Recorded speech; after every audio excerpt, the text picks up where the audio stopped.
Hello friends, PTW के एक नए एपिसोड में आप लोगों का स्वागत है। दोस्तों, लास्ट वीक तालिबान के जो चीफ स्पोक्स पर्सन हैं जबीउल्ला मुजाहिद, उनका एक स्टेटमेंट आया है। उसमें उन्होंने कहा है कि the Islamic emirate has its own governance system, it won't move as per Doha agreement. तो इसका इंटरप्रिटेशन डिफरेंट वे में लोग लगा रहे हैं, और ख़ास करके इसके बाद उन्होंने इसको फर्दर एक्सप्लेन किया है कि भाई दोहा एग्रीमेंट के तहत हमारा जो प्राइमरी ऑब्लिगेशन था वो कि Afghanistan should not be used as a launch pad for terror activities against US and its allies.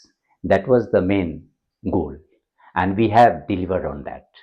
And in fact अगर देखें तो US is also satisfied with the security situation and the measures that Taliban has taken against Islamic State and other groups। जबकि reports तो बहुत सारे आते हैं, even UN का रिपोर्ट है कि बे स्टिल अलकायदा ने has its own base in Afghanistan. क्योंकि अब याद है कि ये जो अल जवाहिरी का भी जो ये हुआ था ऐसे मर्डर, वो वहीं हुआ था। तो लेकिन फिर भी उनका ये है कि मोर और लेस जैसे वहाँ एक कैओटिक सिचुएशन और कह लें कि इनसिक्योरिटी का माहौल तालिबान के आने के पहले था, वो बहुत हद तक कंट्रोल हो गया। और लार्जर पार्ट में जो अफगानिस्तान के जो एक कह लें कि almost entire Afghanistan is under the control of Taliban. That was not the case with Abdul Ghani. ये गनी गवर्नमेंट के टाइम में वो स्थिति नहीं थी। तो इसलिए अब उनका कहना है कि नहीं, now US should take positive steps to engage with Afghanistan and assist in lifting sanctions on Taliban leaders. तो अगर ऐसे हम देखें तो इसमें कोई बहुत कुछ ये नहीं लग रहा है कि बड़ा सिंपल स्टेटमेंट, लेकिन एक्चुअली इसके पीछे की भी कहानी है। क्योंकि अब इस्लामिक एमिरेट यानी ये तालिबान गवर्नमेंट, ये अब आप इस बात को प्रोपगेट कर रहे हैं कि भाई we have our own system of governance, we won't try to follow the model or even the parameters which have been suggested in under Doha agreement. जैसे कि दोहा एग्रीमेंट में जो इंक्लूसिव गवर्नमेंट बनाने की बात की गई है, even treatment of minorities, women, इन सबों पर उसमें बहुत सारे जो बातें हैं और बहुत सारी रिस्पॉन्सिबिलिटी तालिबान को दी गई है। तो इसीलिए तालिबान अब कह रहा है कि नहीं, we have own system of governance. और इसके भी पीछे अगर आप जाएं तो एक्चुअल में तालिबान में अब इंटरनल काफ़ी डिवाइड पैदा हो गया। उसमें खुल करके दो ग्रुप बन गए। एक तो है कि कांदारी फैक्शन जो काफ़ी अल्ट्रा कहने की कंजर्वेटिव ग्रुप है, और दूसरा हो गया है हक्कानी ग्रुप। और हक्कानी ग्रुप उसका जो लीड कर रहा है वो सिराजुद्दीन हक्कानी जो इंटीरियर मिनिस्टर है, और इधर जो कांदारी ग्रुप है that is led by Hibatullah Akhundzada जो वहाँ के कह लें कि स्पिरिचुअल लीडर हैं।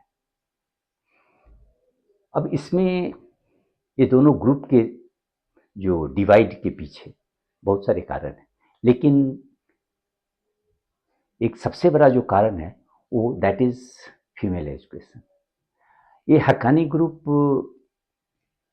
Is also supported by two other main figures. एक तो शेर मोहम्मद अब्बास इस्तानिक जाई जो डिप्टी फॉरेन मिनिस्टर हैं, और उसके बाद है कि deputy prime minister Abdul Ghani Baradar. ये दोनों भी हक्कानी ग्रुप को सपोर्ट करते हैं। और इसमें अगर आप देखें तो सबसे पहले जो तालिबान के जो सुप्रीम लीडर हैं अखुंदजादा, उसके अगेंस्ट में स्टेटमेंट देने वाले ये जो अस्तानिक जाई ही हैं। ऐसे तो मैंने बहुत टाइम से ये कह रहे थे कि भाई womens have the right to education, employment and other things, लेकिन फॉर द फर्स्ट टाइम अब देखिए कि जनवरी 18 को उन्होंने एक स्टेटमेंट जारी किया और उसमें उसने अखुंदजादा के जो लीडरशिप है और उनका जो डिसीजन है to impose restrictions on womens education, उसको बड़ा क्रिटिसाइज किया। वो कहना है कि भाई we are doing an injustice to 20 million people, क्योंकि उनका एक अधिकार है कि भाई हम एजुकेशन प्राप्त करें। आप उसको अगर ये कर रहे हो, साइडलाइन कर रहे हो, और इवन उसके जो डे टू डे फंक्शनिंग में भी आप उसके अधिकार को ख़त्म कर रहे हो, तो इससे बड़ा जो गलत डिसीजन कुछ भी नहीं होगा। और उसी की कंटेक्स्ट में उन्होंने कहा कि भाई this is not based on sharia, in fact this is the personal choice of Akhundzada. और उसने तालिबान मेंबर से भी अपील किया कि भाई we should follow the leader, but we should not grant him the rank of divinity और प्रॉफिटहुड। ऐसा नहीं हो कि वो जो कह रहे हैं हम उसको आंख बंद करके फॉलो करें। तो ये जो पब्लिक स्टेटमेंट है, ये बड़ा ही कहने की एक डिफाइन माने एक्ट ऑफ डिफियंस है, और इसके कारण ही तालिबान लीडरशिप में एक खलबली मच गई। अखुंदजादा का एक इमीडिएट डिक्री आया कि भाई नहीं, इसे अरेस्ट करो और मिलिट्री कोर्ट में इसका ट्रायल हो। लेकिन अखुंद ये जो अस्तानिक जाई है, उसके भी अब वो तो कोई जनरल तालिबान फाइटर नहीं है, he has his own clout, और he is very much supported by the defence minister Mullah Yaqoob, जो मुल्ला उमर जो टॉप सुप्रीम लीडर तालिबान के हैं, उनके लड़के हैं। तो उन्होंने उनके इंटरवेंशन के बाद इनको सेफ डिपार्चर दिया गया। He fled the country and now residing in UAE. उसी तरह से आप देखें कि अब्दुल गनी बरादर, वो भी ये जो अल्ट्रा कंजर्वेटिव व्यू पॉइंट है अखुंदजादा के, उसको सपोर्ट नहीं करते, और वो भी बाहर गए थे। इनफैक्ट इवेंट ट्रेवल एग्जामिशन उनको मार्च 3 तक मिला था, लेकिन वो फिर वापस आ गए। अब मान फरवरी 20 को ही वापस अफगानिस्तान आ गए। लेकिन इसमें जो सबसे अगर कहने की ये जो एंटी अखुंदजादा ग्रुप को जो लीड कर रहे हैं, वो सिराजुद्दीन हक्कानी, जो हक्कानी ग्रुप के ही सक्सेसर हैं। उनके ही फादर जलालुद्दीन हक्कानी, जिन्होंने हक्कानी नेटवर्क को स्टार्ट किया। और उसके बाद अगर कह लें तो ये जो यूएस के अगेंस्ट में जो तालिबान की फाइट रही है, उसका सबसे बड़ा कंट्रीब्यूटर ये हक्कानी ग्रुप ही रहा है। तो हक्कानी ग्रुप को लीडरशिप में तो मिला, लेकिन अब उन्हें एक माने ऑलमोस्ट मार्जिनलाइज किया जा रहा है सिराजुद्दीन हक्कानी को। कुछ दिन पहले उन्होंने अपने सपोर्टर्स के बीच में जो वेपन्स, एमुनिशन, ये सबको डिस्ट्रीब्यूट किए थे। तो इसको बड़ा ही नेगेटिवली कांधारी ग्रुप ने लिया, क्योंकि उनको लगा कि हो सकता है कि in future हक्कानीज may go against us और may rebel against the top leadership. और इसीलिए इमीडिएट उसने में जो अखुंदजादा ने बैन लगा दिया कि नहीं, ये जो मिनिस्ट्री ऑफ डिफेंस है या इंटीरियर है या even direct general directorate of intelligence, इन लोगों को ये पावर नहीं होगा, ये सारी मिनिस्ट्री वालों को, इन लोगों को they do not have the power to distribute weapons या ammunition, military equipment to anyone. और इसको जस्टिफाई भी बाद में किया, जो ये स्पोक्स पर्सन है तालिबान के, उन्होंने कहा कि नहीं, this is not to target any group और any person, it is basically for proper management and security of weapons और to prevent the misuse of Taliban. लेकिन ये तो जस्ट एक जस्टिफिकेशन था, no one is going to buy this argument, क्योंकि ये दोनों के बीच का जो हक्कानीज और कांधारीज, दोनों के बीच की जो फाइट है वो ऑलमोस्ट विजिबल हो गया है। और इसके बाद भी अगर आप देखें तो दिसंबर में ही इसके बहुत सारे रीजन, ऐसा नहीं है कि केवल फीमेल का ही जो ट्रीटमेंट हो रहा है और या फीमेल के एजुकेशन पर जो बैन लगा दिया गया है, उसके मूवमेंट पर बहुत सारे रिस्ट्रिक्शन लगा दिए गए हैं, इवन फैमिली में उसके पावर को कर्टेल कर दिया गया है। मैंने दे हैव बीन मेड और they have been subjugated to men in the family decision making. तो ये सब तो है ही, लेकिन दिसंबर में भी ये जो सिराजुद्दीन हक्कानी के उसके अंकल, उनका मर्डर हो जाता है। वो खालिद खालिद रहमान हक्कानी, वो acting minister of refugees and rehabilitation थे, और दिसंबर में उनका और along with his 3 bodyguards they were killed in suicide blast in the ministry campus itself। तो ऐसे तो भाई एक नैरेटिव फैलाया गया कि it is the act of Islamic State, लेकिन हक्कानीज़ को ये विश्वास नहीं है। They think it has been you no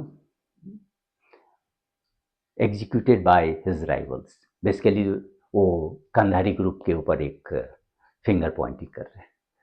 तो एक रीजन ये भी है।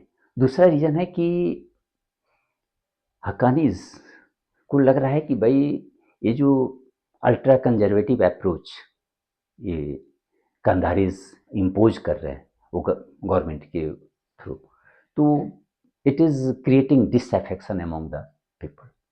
धीरे धीरे बहुत सारे लोग, माने कह लें कि तालिबान रिजीम के फेवर में लोग अब नहीं है, almost negligible. It has lost support among the general people, और इसलिए अब उनको लग रहा है कि कहीं ऐसा ना हो कि बाद में एक मुसीबत खड़ी हो जाए, एक जनरल अपराइजिंग हो जाए हमारे लिए। तो इसीलिए वो चाह रहे हैं कि एक मॉडरेट अप्रोच लोगों के प्रति, रिकॉन्सिलेटरी अप्रोच अपनाया जाए। तो इसीलिए अगर आप देखें, और इसको ये बात में सच्चाई भी है, क्योंकि जुलाई 2024 में जो यूएन मिशन इन अफगानिस्तान है उनामा, उसने भी एक सर्वे किया था और पूरे अफगानिस्तान में, और उसमें पाया गया कि हार्डली 4% जो लोग हैं Afghans, they want Taliban to be internationally recognize. It means वो भी नहीं चाह रहे हैं कि ये तालिबान गवर्नमेंट यहाँ रहे और इसको ग्लोबल रिकॉग्निशन हो, क्योंकि उनको भी लग रहा है कि ये जो माने they are also not happy with the governance model which is being propagated by the Taliban. तो इन तमाम चीज़ों को देखने के बाद ये देख लें कि ये जो मॉडरेट फैक्शन है उनको सीधा लग रहा है कि नहीं, मैंने we are not going to live with this kind of isolation, और वी कैन नॉट, क्योंकि इन लोगों को अभी भी ये सारे जो टॉप लीडर्स हैं वो यूएन सैंक्शंस लिस्ट पर है, वो ट्रैवल बैन है इनके ऊपर। जब भी इनको मूव करना होता है तो अभी भी they have to take permission from UN, travel exhibition लेना पड़ता है। इसलिए कि सिराजुद्दीन हक्कानी को भी जो ट्रैवल एग्जिबिशन मिला था वो 23 जनवरी से 3 फरवरी तक उम्रा करने के लिए यहाँ सऊदी अरेबिया में, और उसके बाद उनका मूवमेंट था कि भाई वो यूएई जाएंगे। लेकिन अभी तक Sirajuddin Haqqani he has not return from UAE, he is still there. तो इससे लग रहा है कि ये दोनों के बीच की खाई, ये हक्कानी ग्रुप और इसके बीच की खाई काफ़ी गहरी हो गई है। और नाउ अब दो जो मेन फिगर हैं, आप वो एंटी जो कह लें कि अखुनज़ादा ग्रुप के, वो यूएई में है। और इनफैक्ट कतर जो एक मेजर रोल प्ले किया था भैया तालिबान और यूएस के बीच एग्रीमेंट कराने में, now they have also turn against Taliban top leadership, और उनको भी लग रहा है कि नहीं, ये अभी जिस तरह से जो अफगान को रूल, अफगानिस्तान में जो रूल रेगुलेशन इम्पोज कर रहे हैं और दैट इज़ नॉट गुड, और इसीलिए वो भी एक इंटरनेशनल ओपिनियन मोबिलाइज कर रहे हैं, और along with all this top leaders of Afghanistan government कि वहाँ तालिबान में एक लीडरशिप चेंज हो जाए और उसकी जो अप्रोच है वो फर्दर सॉफ्टन हो। और इसके लिए वो लोग अपना इंटरनेशनल लेवल पर तो जाहिर कर ही रहे हैं, और साथ में आप देखें कि इंटरनली भी तालिबान को एक काफ़ी स्ट्रॉन्ग रेसिस्टेंस फेस करना पड़ रहा है। IS is still very much active. उसके बाद जो इंटरनल जो रेसिस्टेंस फ्रंट्स हैं, जैसे कि नेशनल रेसिस्टेंस फ्रंट है जो नदर्न प्रोविंस में था, और उसके बाद भी अफगानिस्तान फ्रीडम फ्रंट, और इस तरह के बहुत सारे हैं रेसिस्टेंस ग्रुप्स जो अब धीरे धीरे, पहले उन लोगों का प्रेजेंस बहुत लिमिटेड एरिया में था, जैसे कि भाई एनआरएफ का प्रेजेंस वही पंसेर वैली में ही था, और लेकिन अब माने मोर देन 20 जो प्रोविंसेस है उसमें इन लोगों का जो एक्टिव नेटवर्क है, और हमेशा वो कहें कि पीरियोडिकली कहीं ना कहीं ब्लास्ट या कहीं ना कहीं जो तालिबान को फाइटर्स हैं उसको टारगेट करते हैं। तो इस तरह से देखें कि एक तो विद इन तालिबान स्थिति खराब होती जा रही है, वो उसमें इंटरनल जो फ्रिक्शन आ गया, और दूसरी तरफ जो एंटी तालिबान ये जो रेसिस्टेंस फ्रंट है, they are you know presenting a tough challenge to them. तो इसीलिए अब ऐसा लग रहा है कि भाई ऐसा ना हो कि, और in fact this won't be surprise if Afghanistan has to face another period of turmoil, और ये कह लें कि हम फिर again if there is a situation of civil war within Afghanistan, it won't be a surprise for anyone, क्योंकि तालिबान अब United नहीं है। तो मे बी अगर इंटरनेशनली जो ये इंटरनेशनल कैंपेन चला रहे हैं भाई Haqqani group along with other associates, तो उससे तो प्रेशर आएगा ही, और साथ में है कि भाई एक तो कि उधर के जो एक्सटर्नल प्रेशर आएगा, तो उसके बाद है कि भाई कंधारी कैसे उसको रिएक्ट करते हैं, और दूसरा कि ये भी पॉसिबिलिटी है कि ये जो Haqqanis they may join hands with other resistance front to dethrone Akhundzada. तो आगे के दिनों में ये बड़ा इंटरेस्टिंग होगा इनफैक्ट कि कैसे वहाँ का सिचुएशन इवॉल्व करता है।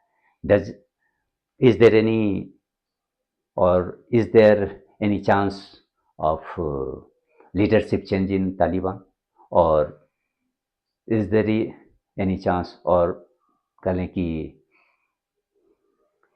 अफगानिस्तान एक दूसरे और फिर से अनदर पीरियड ऑफ अपहीवल्स वहाँ शुरू हो जाती है। तो ये सब पर जो भी डेवलपमेंट होता है that will be very interesting. धन्यवाद।